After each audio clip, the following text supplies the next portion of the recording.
clase del día de hoy con origen y esencia del Estado y el derecho. Origen y esencia del Estado y el derecho.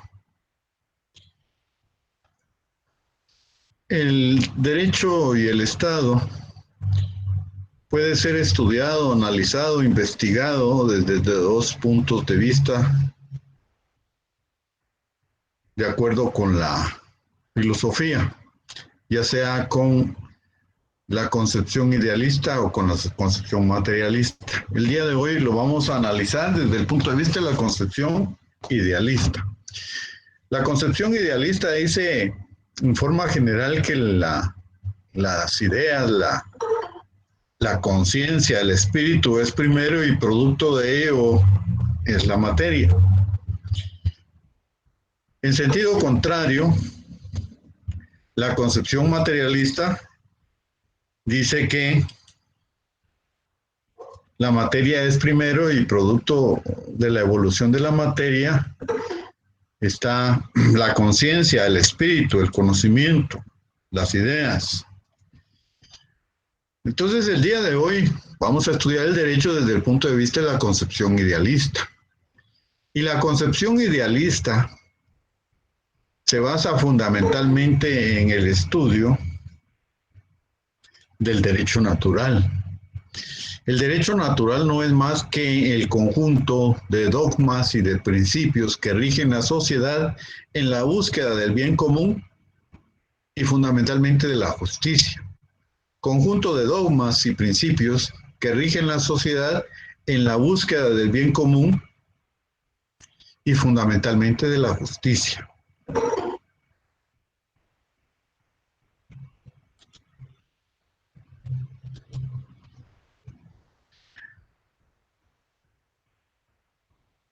Yo sé que muchos estarán pensando, ¿qué es eso?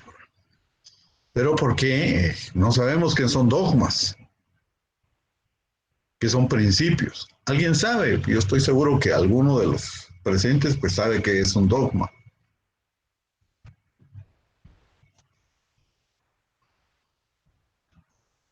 Escucho. ¿Qué son dogmas? Son enseñanzas que se vuelven leyes, que se establecen como decretos, me parece, algo así he entendido yo. No. Vamos a ver si alguien más. Son pensamientos Un sistema de pensamiento. humanos. Son ¿Perdón? como Sistema de costumbres, pensamiento. licenciado. No. Son creencias, tal vez de alguna Son religión. son creencias basadas en la fe. Algo que uno acepta sin discusión, ¿verdad? Eso es, ¿verdad? Ya por último lo mencionaron, ¿verdad? Entonces, la religión uno la acepta, por ejemplo, en base a la fe. El derecho natural también lo acepta dogmáticamente, ¿verdad?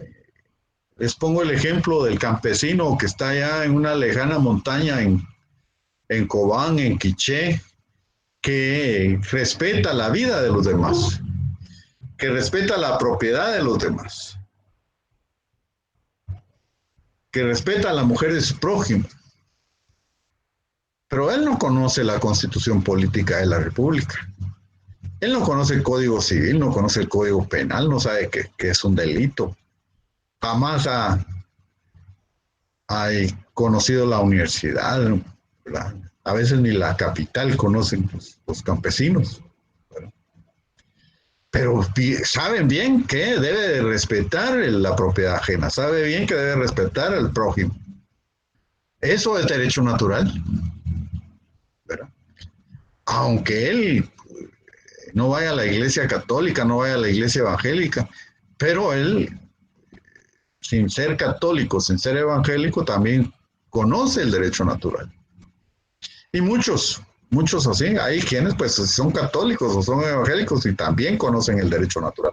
No necesariamente está ligado a la religión, ¿verdad?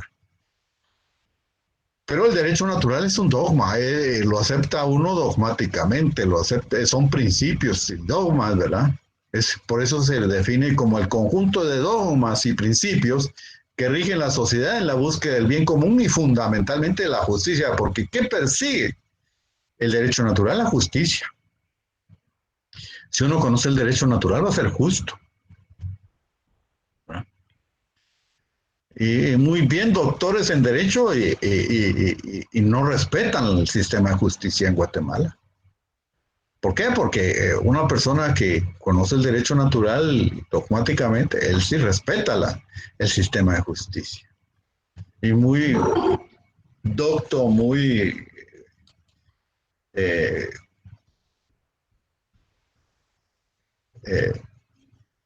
graduado, un doctorado, un postdoctorado, maestro, magíster en derecho, pero no respetan muchas veces el derecho. Entonces no va siempre ligado a lo que es el conocimiento, sino pues al cumplimiento. El derecho natural va muy ligado al cumplimiento del derecho. Entonces, por eso es que en algunos casos, en muchos países, se está volviendo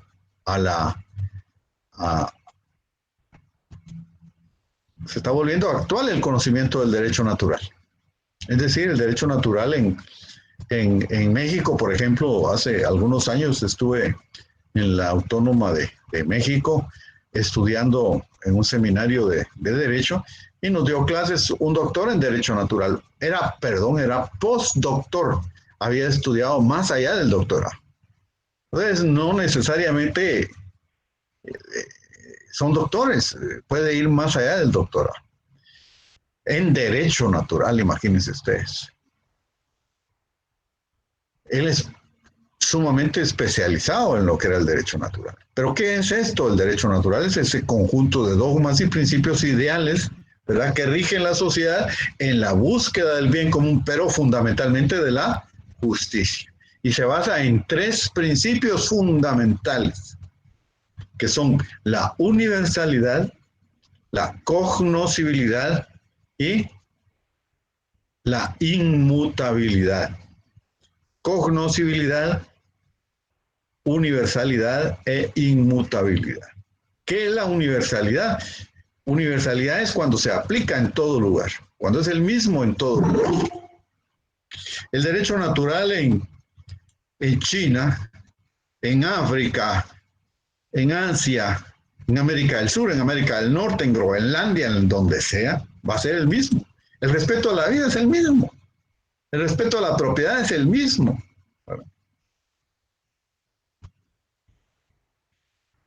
Entonces, a eso se refiere su universalidad. Es cognoscible. Tiene ese principio que se llama cognoscibilidad. ¿A qué se refiere lo cognoscible o la cognoscibilidad? ¿Alguien sabe? ¿Conocimiento, licenciado? Así es, a conocimiento, que es susceptible de ser conocido por todos. Sus principios son tan evidentes, ¿verdad?, que es susceptible de ser conocido por todos, ¿verdad? ¿Quién no sabe que respetar la vida de los demás, que respetar la propiedad de los demás, que respetar la mujer del prójimo es pues un derecho elemental, algo elemental, ¿verdad? Aunque les mencionaba que no necesariamente ser religioso uno tiene que ver con eso. De manera pues que la cognoscibilidad se refiere a eso, que sus principios son tan evidentes, ¿verdad?, que son susceptibles de ser conocidos por todos. Y por último tenemos la inmutabilidad, que es lo mutable. Lo mutable, ¿qué pasa con lo mutable? Que no cambia. Que no cambia. Lo mutable es lo que cambia, lo inmutable es lo que cambia, lo inmutable es lo que no cambia, ¿verdad? ¿Quién se recuerda del hombre increíble, de Hulk, el hombre increíble? Todos. Él cambiaba, era inmutable. Él cambiaba, ¿verdad? Él se transformaba, ¿verdad? Él se enojaba cuando miraba algo injusto, ¿verdad? Y se comenzaba a poner así de musculoso, crecía y se ponía verde y toda la cosa. Pero cuando él se enojaba, volteaba los tanques, volteaba automóviles, empujaba todo lo que fuera y ganaba en pro de la justicia. Pues él era mutable, cambiaba, pero el derecho natural no cambia. ¿Quién ha sabido que los 10 mandamientos hayan sido reformados? Nadie, ¿verdad? La Biblia, porque tenga alguna reforma la Biblia, no. El derecho natural permanece idéntico, invariable, es eterno, jamás se desvía, ¿verdad? ¿Por qué? Porque es algo, pues, que está en la conciencia de las personas. Va a ser siempre el mismo. Por eso es inmutable, no cambia. Los evangelios en la Biblia, pues no van a cambiar. Y interpretaciones podrán haber varias, pero el texto es el mismo. De manera, pues, que el derecho natural cumple con esos 3 principios: universalidad, cognoscibilidad e inmutabilidad. ¿Verdad? Luego el derecho natural se sigue desarrollando hasta nuestros días. Y a partir de ahí vienen los griegos, 4 grandes filósofos dentro de la filosofía griega que resaltan dentro del universo filosófico griego, que son Heráclito, Sócrates, Platón, Aristóteles. ¿Verdad? Heráclito decía: nadie se baña 2 veces en un mismo río. ¿Qué querría decir? Ojalá y me puedan describir a detalle, con no menos de unos 4 o 5 detalles, qué pasaba en un río. ¿Por qué no se baña uno 2 veces en el mismo río? Para ir desarrollando la Comprendo. Lidia, adelante, Lidia. Y comprendo, licenciado, que no va a ser siempre la misma agua. ¿Qué pasa? Esa es una, pero yo les pedía por lo menos 4 o 5 detalles. ¿Alguien más? Licenciado, yo considero que tiene que ver el ambiente, la temperatura del agua, el clima que se presenta, porque a veces puede estar soleado y a veces puede estar lloviendo. También las personas que acompañan a uno, a veces puede ir uno solo o también con compañía. Y no todo el tiempo va a ser igual. Posiblemente vaya hoy y después vaya dentro de 2 meses, no va a ser el mismo clima, ¿verdad? Uh-huh. Licenciado, sería tiempo, lugar y momento. Sí, pero de todos modos está resumiendo. Porque lleva corriente y no es la misma agua. Yo diría Sí, que todo está en cambio. Mismo. Alguien que me Yo diga, diría que están varias cosas. Jennifer. Yo diría que está en el cambio de la vida, que no todas las veces pasamos por el mismo proceso. Por ejemplo, Esa es la conclusión, Jennifer, pero yo quiero que usted se ubique en el río y me diga qué está pasando en el río. Su cauce, el agua que corre por el río, han cambiado. La corriente, licenciado. Sí, 5, quiero 5 cosas en una sola persona.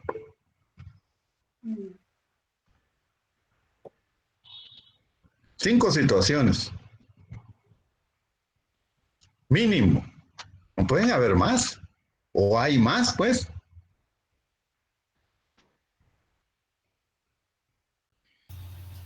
Tal vez podría La ser temperatura los animales que están en el río, las piedras que están en el río, las hojas en el agua, o la intensidad. Muy bien. 4 dijo. No, 5, licenciado, porque la intensidad con el agua que está fluyendo. Una. Diga la otra, las demás. Las hojas en el agua, que pueden variar. Las piedras que están debajo del agua, los animales que pueden estar en el agua, y el agua en sí. Ajá.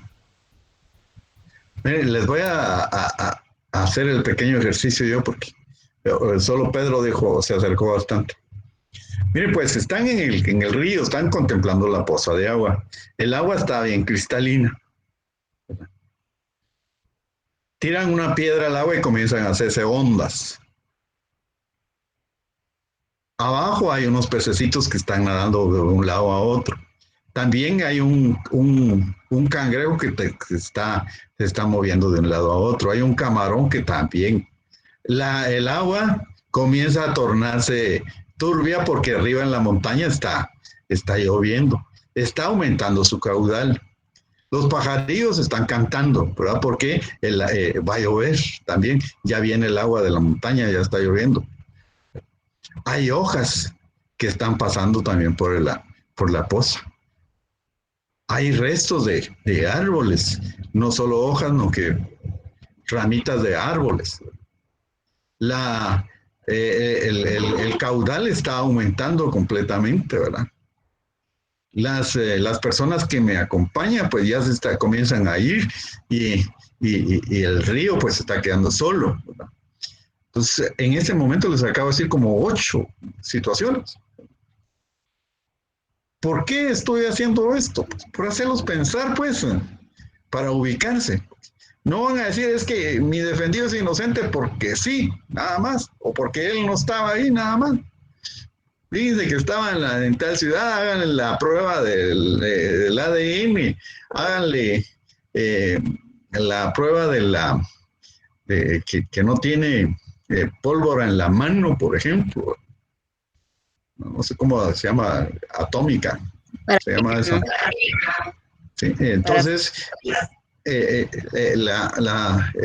las huellas no coinciden, ¿verdad? Entonces, en muchos de los casos, pues hay que profundizar en el pensamiento, no solo es que porque sí.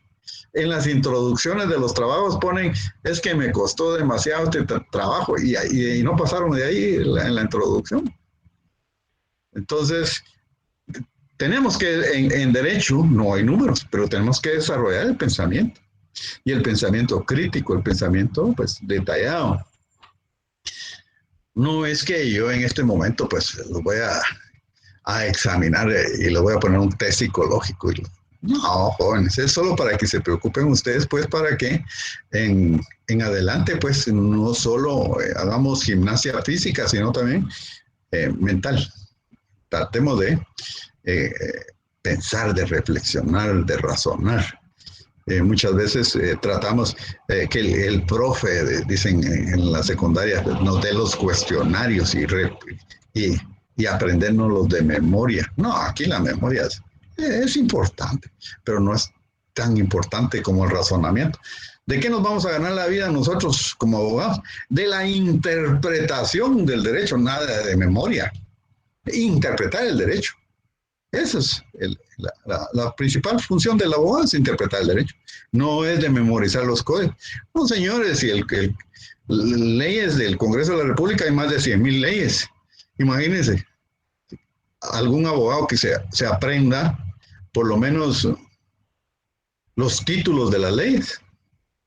Los títulos, 100,000 cuerpos legales, no se lo sabe. Mucho menos de memoria todos los cuerpos legales que existen. Pero vamos a saber a dónde acudir. De esa cuenta, pues, que fue un pequeño ejercicio, y hablando de Heráclito. Luego Sócrates. Sócrates decía, yo solo sé que no sé nada.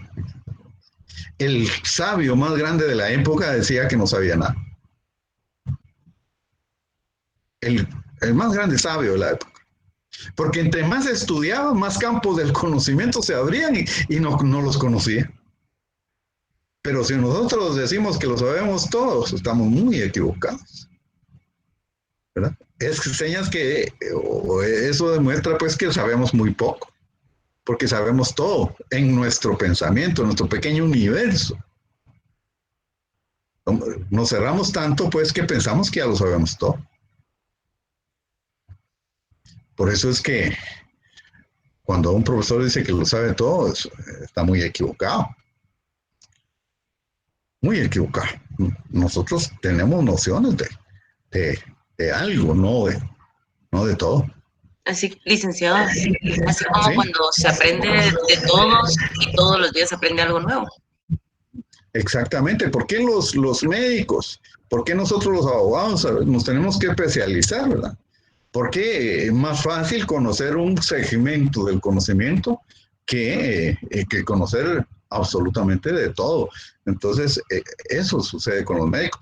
Hay médicos especialistas en la vista, hay médicos especialistas en el estómago, especialistas en piel, especialistas en huesos y cantidad de especialidades. Lo mismo sucede con los abogados, especialistas en penal, en civil, en constitucional y así. Cuando uno es general, saber. No quiere decir que no sepa, pero hay dudas porque el conocimiento se vuelve mucho más amplio. A eso quería llegar Sócrates, ¿verdad? Que entre más campos del conocimiento uno va estudiando, más dificultoso se vuelve la adquisición del conocimiento.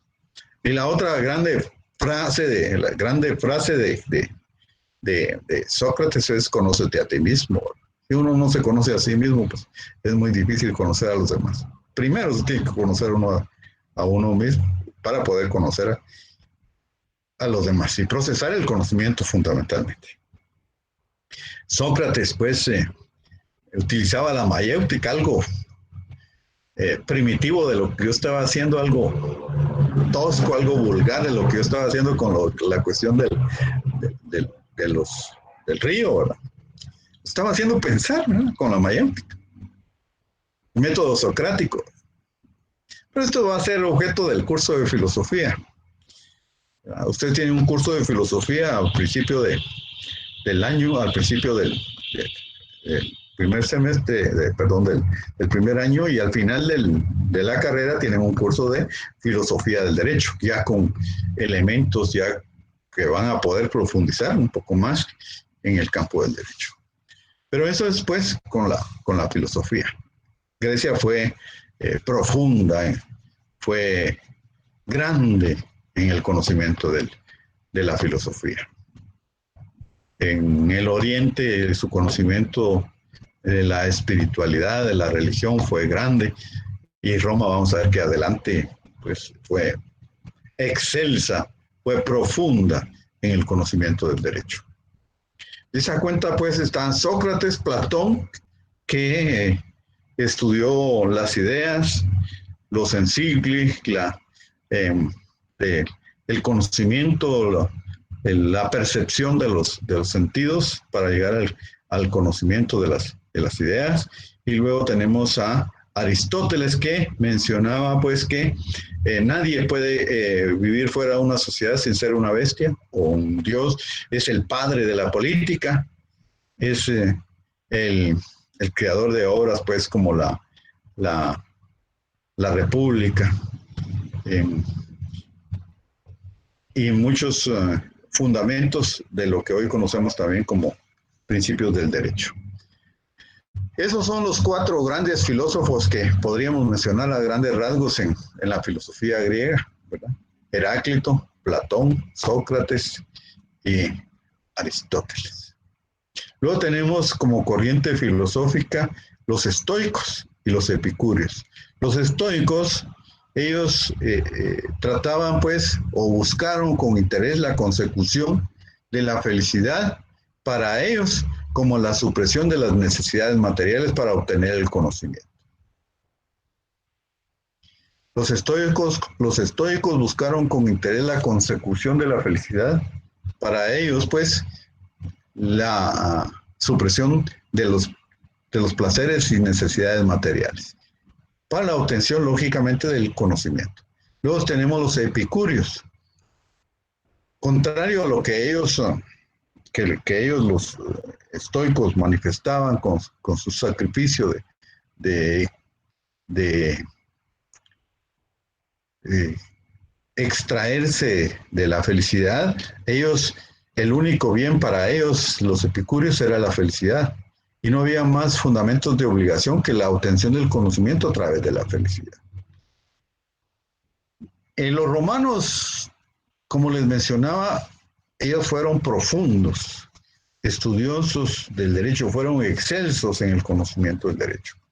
Tal como les mencionaba con la filosofía, ¿verdad? En el primer semestre, en el segundo semestre de Derecho, de la carrera de Abogacía y Notario, van a tener ustedes un curso de Derecho Romano. Porque del derecho romano parten todos los derechos. El derecho continental, que es el derecho que nosotros conocemos, tiene como contrapartida el derecho anglosajón, basado en el common law, el derecho común, el derecho de casos, el derecho basado en la costumbre. No quiere decir que solo sea en la costumbre, porque tienen algunas leyes, algunos códigos, pero fundamentalmente es en el derecho de casos. De esa cuenta, pues, que tenemos que posteriormente a los romanos viene el cristianismo, cuya corriente filosófica fue impulsada por los israelitas con su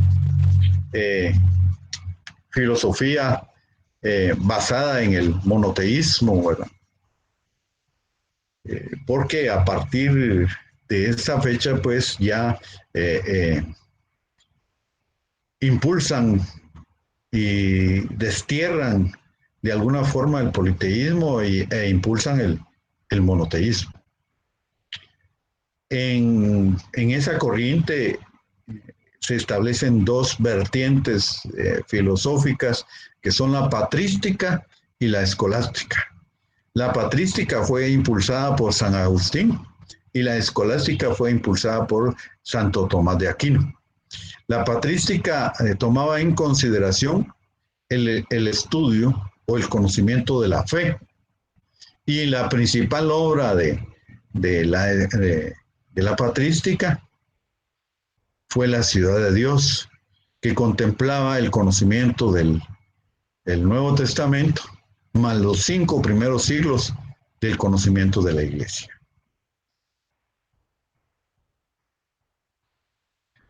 Los fundamentos de la patrística son estos, ¿verdad? Es decir, es impulsada por San Agustín, es el conocimiento de los 5 primeros siglos de la Iglesia, el Nuevo Testamento y su principal obra es la Ciudad de Dios. En cuanto a la escolástica, es impulsada por Santo Tomás de Aquino o Tomás de Aquino y ya le agrega a la fe la razón. Porque en la patrística solo teníamos pues que la fe era el principal elemento. Ya aquí se cuestiona un poco la cuestión de la fe y por eso Tomás de Aquino ya la revelación que existía de Dios en la patrística, pues ya la cuestiona él un poco y tiene algunos problemas de carácter interpretativo para poder hacer casi milagros en su interpretación, dice los que estudian más profundamente a Tomás de Aquino o Santo Tomás de Aquino, porque hilvana bien las ideas para poder interpretar con la razón la interpretación de Dios.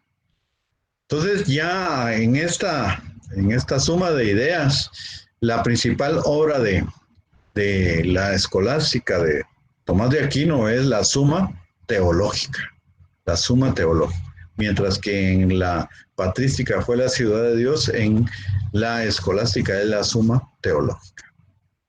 Luego tenemos la Escuela Racional del Derecho, fue creada por Renato Descartes, fundamentalmente por él, pues, en la que se exagera la doctrina filosófica, el papel de la experiencia, ¿verdad? En detrimento ¿de qué? De la experiencia. La experiencia va a ser el elemento fundamental en el empirismo, ¿verdad? En el empirismo es una corriente filosófica basada en la experiencia como única fuente del conocimiento, el empirismo. Mientras que en el racionalismo es la razón la que va a prevalecer, en el empirismo es la experiencia. Se toma como única fuente la experiencia como fuente del conocimiento. En la escuela histórica, pues que es una corriente alemana creada por Gustavo Hugo Grocio, Federico Pusta, ¿verdad? Que son filósofos del derecho de nacionalidad alemana que impulsan esta corriente, basada pues en 3 pilares fundamentales que niegan la existencia del derecho natural, sostienen que el derecho nace y se desarrolla espontáneamente, como el lenguaje, como el arte, y desarrolla su carácter nacional. Luego considera que el derecho como el Estado es producto de la evolución histórica. 3 son los elementos fundamentales de la escuela histórica. Niega la existencia del derecho natural. Sostiene que el derecho se desarrolla espontáneamente como el lenguaje y el arte. Y considera el derecho como el Estado producto de la evolución histórica. En esencia, el derecho, la escuela histórica del derecho. Licenciado, perdón, ¿podría repetir esos 3? Sí, estoy repitiendo, lo voy a seguir repitiendo. En esencia, toman como consecuencia, pues, el espíritu popular de los pueblos. Es decir, se basa prácticamente en el derecho consuetudinario. Repitiendo, los 3 elementos fundamentales de la escuela histórica son: niega la existencia del derecho natural, sostiene que el derecho nace y se desarrolla espontáneamente, como el lenguaje, como el arte. Considera que el derecho y el Estado son producto de la evolución histórica. Esos son los 3 elementos. Los que tienen el libro ahí están un poquito más desarrollados. Pero esos son los 3 elementos. Pero les decía que en conclusión, pues es un espíritu popular, es algo basado en el derecho consuetudinario, es decir, la práctica de la costumbre para ellos es fundamental. Es decir, el derecho consuetudinario es el que se practica dentro de la sociedad y desprecian el derecho codificado, el derecho de las leyes, el derecho del Estado, ellos lo desprecian. Por eso ellos de alguna manera toman el derecho basado en la conciencia del pueblo. Y a continuación tenemos el positivismo, que intenta excluir cualquier consideración que vaya más allá de los hechos. Intenta excluir cualquier especulación que vaya más allá de la consideración de los hechos. Es decir, vamos a estudiar derecho en base a los hechos, vamos a sancionar a una persona en base exclusivamente a los hechos. Luego vamos a ver el porqué de las cosas, las consecuencias de las cosas. Vamos a ver los hechos. En Guatemala esa es la corriente fundamental orientada al positivismo, ¿verdad? Capturan a una persona e inmediatamente pues quisiéramos que ya estuviera condenada sin más investigación, sin más debido proceso. No sé si han escuchado el debido proceso, ese está en el artículo 12 de la Constitución. Leamos el artículo 12 de la Constitución para que no jamás se les vaya a olvidar eso, por favor, el debido proceso. Artículo 12. Veamos.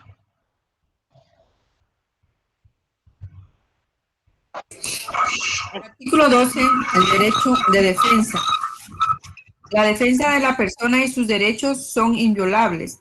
Nadie podrá ser condenado ni privado de sus derechos, ni haber sido citado, oído y vencido en proceso legal ante juez o tribunal competente y preestablecido. Ninguna persona puede ser juzgada por tribunales especiales o secretos, ni por procedimientos que no estén preestablecidos legalmente. Pues ven, eso es un debido proceso, haber sido citado, oído y vencido en juicio. Y por tribunales preestablecidos, ¿verdad? En tiempos de Ríos no hubo tribunales secretos, ¿verdad?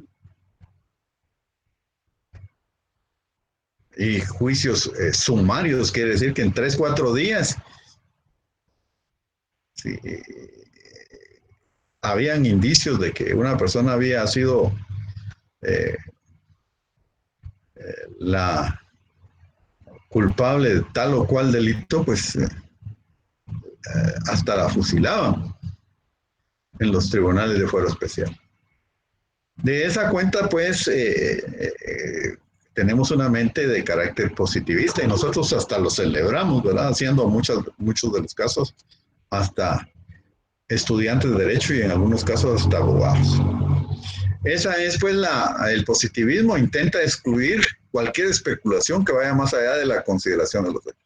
Luego tenemos, por último, la teoría pura del derecho. Esta teoría fue creada por Hans Kelsen, el creador de la teoría, de la pirámide de Kelsen, la que ustedes van a ver más adelante y que algunos ya escucharon mencionarla. La pirámide de Kelsen fue creada por Hans Kelsen también, y la teoría pura del derecho es creada también por Hans Kelsen, es un filósofo del derecho austriaco, nacido en Viena, que dice pues que hay que extraer del derecho todos aquellos elementos que le son extraños. Hay que extirpar del derecho todos los elementos que no le pertenecen, es decir, filosofía, economía, sociología, antropología, moral, historia, psicología, sociología. No vamos a estudiar eso. Vamos a estudiar derecho y nada más que derecho. ¿Verdad? Norma jurídica, consecuencia jurídica, supuesto jurídico, persona jurídica. ¿Verdad? ¿Qué es sentencia, qué es pretensión, qué es demanda, qué es querella? Todo lo que sea exclusivamente jurídico. Pero no vamos a estudiar por qué el derecho se relaciona con la ciencia económica o con la antropología, o por qué el derecho tiene que ver algunas causas con la psicología. No. Kelsen decía, no estudiemos derecho, eso es lo que nos corresponde. Eso, derecho, pues, él trataba pues de extraerle, de llevar a cabo un estudio del derecho desde el punto de vista puro, el estudio puro del derecho, por eso se llama teoría pura del derecho.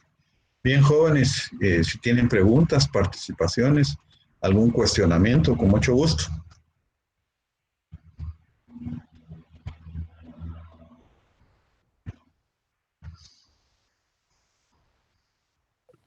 Ahí estamos bien, licenciado. Gracias, Hugo, pero si hay alguien más, con mucho gusto, que tenga alguna pregunta.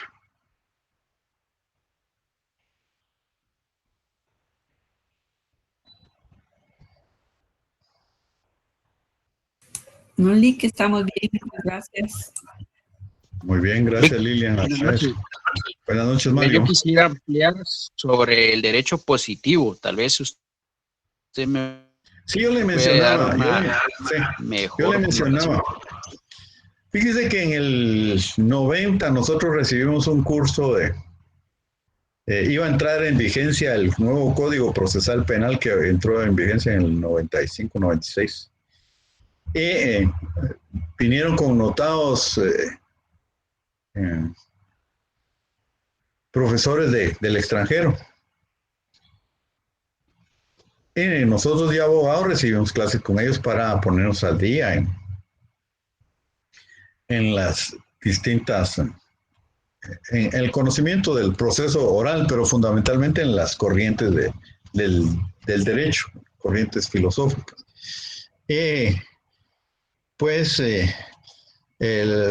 Los comentarios de los compañeros abogados era de que generalmente, pues, si alguien pues cometía un delito, pues inmediatamente imponerle una sanción.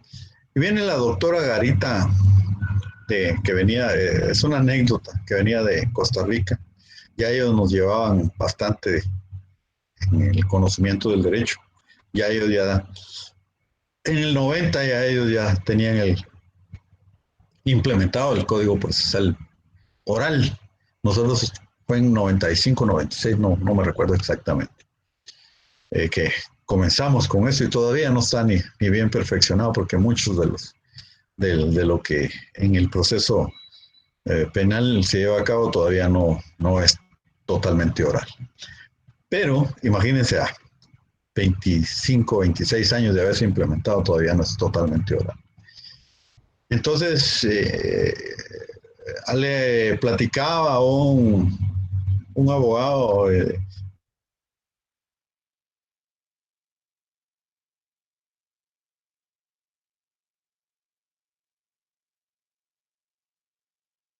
pues quedaban ganas hasta de más a ese tipo de personas. Entonces ella se comenzó a reír, ¿verdad? Porque ellos nos llevan, como les decía, años luz en el desarrollo y el conocimiento del derecho.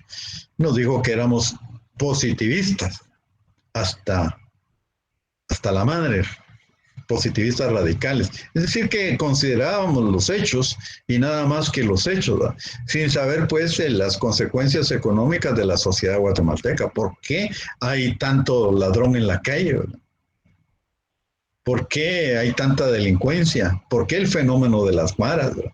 Entonces, el positivista solo piensa en el resultado de las cuestiones, no va más allá de la consideración de los hechos. Con eso le contesto un poco, pues, porque ya más adelante van a ver ustedes todo este tipo de concepción. O sea que, en resumen, toda acción tiene una reacción, ¿verdad? En resumen, eso es, ¿verdad? Entonces, pero ¿para qué estamos estudiando derecho? Entonces, si solo vamos a ver solo la consideración de los hechos, ¿verdad? Entonces, por eso es que en el estudio del derecho se ven, por ejemplo, ustedes tienen un curso de economía, otro curso de ciencia política, todo un contexto en el que van a ver el estudio del derecho. No es solo derecho y nada más que derecho, ¿verdad? Esa es la gran desventaja de la escuela de la teoría pura del derecho. Gracias, Lic. Bueno, para servirle.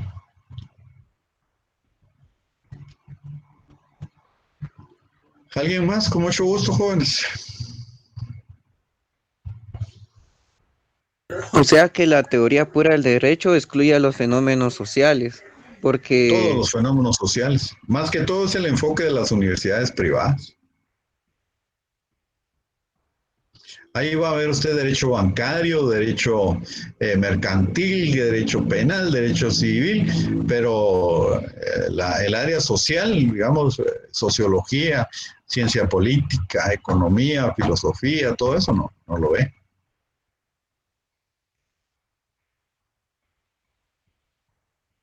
En las universidades fuertemente con un enfoque mercantil, ¿verdad? Sí, porque en nuestro programa del curso está siempre orientado a cubrir los fenómenos sociales, Se incluso llama ciencias jurídicas y sociales, ¿verdad? Ajá, en la norma, no sé cómo le llaman, orgánica de la USAC, la ley también orgánica dice, también ajá, establece. El pensum de estudios tiene todas esas cosas, sí. ¿Algo más, jóvenes? Con mucho gusto. Licenciado, buenas noches. Buenas noches. Solo con una consulta.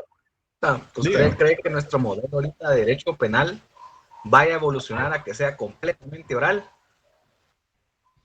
Pues eso es lo deseable, ¿verdad? Porque otra cosa que tal vez no les he mencionado, que la norma jurídica es el deber ser, lo que debiera de ser. Y el fenómeno social es lo que es, ¿verdad?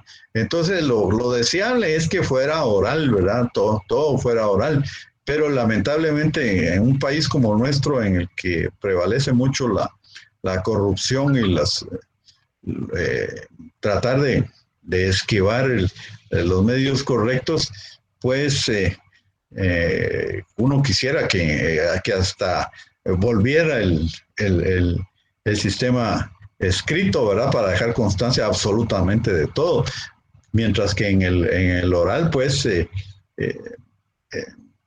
queda constancia, porque en muchos de los casos, pues, están filmando las audiencias. Pero no queda la constancia escrita de la situación, a menos de que haya alguna transcripción. Pero sí es lo deseable que fuera todo oral para que fuera mucho más ágil el proceso. Yo he ido a varios juzgados y he visto que graban Sí, siempre eso oral es lo que les y menciono. escrito. Siempre escrito y oral, siempre está eso, en todos los juzgados que he ido. Sí, no, yo lo que me refiero es a los memoriales. Ahora bien, una pregunta más. ¿El common law sería como que la evolución del derecho que tenemos nosotros? ¿O es una cosa son sistemas distintos, ¿verdad? Cada sistema está evolucionando en un sentido distinto. Son diferentes. En el common law es digamos, el abogado puede mencionar un caso y que si los casos se solucionaron de esa forma, pues el juez está facultado a resolver en ese sentido. Pero aquí no necesariamente. La ley es la que, el código es el que va a mandar. O sea que eso se basa más en la jurisprudencia que en la pura ley. Exactamente, en el sistema de casos. Muchas gracias, licenciado. Para servirle.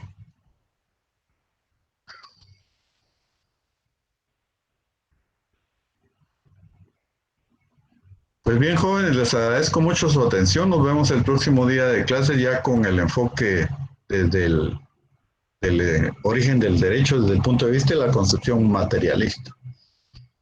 Ya posteriormente vemos las fuentes del derecho. Entonces ya vamos a ir viendo un poco más ejemplos de Código Civil, Código Penal, para que le sintamos un poco más el sabor al curso. Les agradezco mucho su atención, muy amables. Nos vemos el próximo día de clases. Gracias, licenciado. Feliz noche, licenciado.